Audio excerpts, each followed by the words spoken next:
This morning, health officials are racing to locate anyone who came into contact with a woman infected with a rare and potentially deadly form of tuberculosis.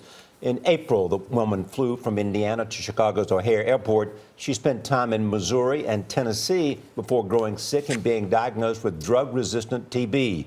The woman is now in isolation at the National Institutes of Health in Maryland. Our Dr. David Agus is a professor of medicine at the University of Southern California. David, let me just begin with how serious this is. So this is a form of tuberculosis called XDR, extremely drug-resistant tuberculosis, which means that it doesn't respond at all to the 4 standard treatments for tuberculosis. And so there are treatments that we use that are experimental.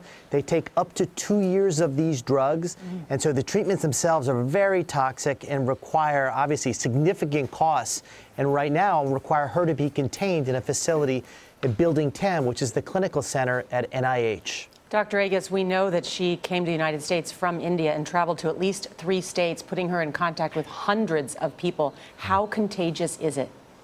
Well, this kind of tuberculosis is the same contagious as regular tuberculosis, which means that when someone with it coughs, it goes into the droplets, and those bacilli or tuberculosis in the droplets can spread to other people.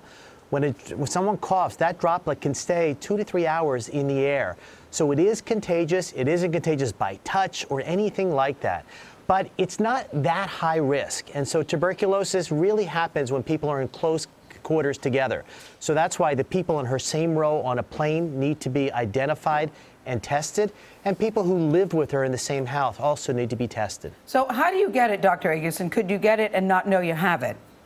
Well, you can get it and not know you have it because most people who get it aren't symptomatic. 1 in 3 people in the world today have tuberculosis. And you get it when somebody who has tuberculosis coughs and you inhale one of those droplets and it goes into your lung.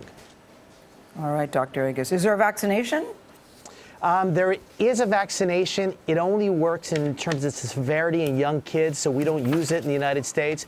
We desperately need a new vaccine for tuberculosis, both here and around the world. All right, we will be watching this. David Agus, thank you so much.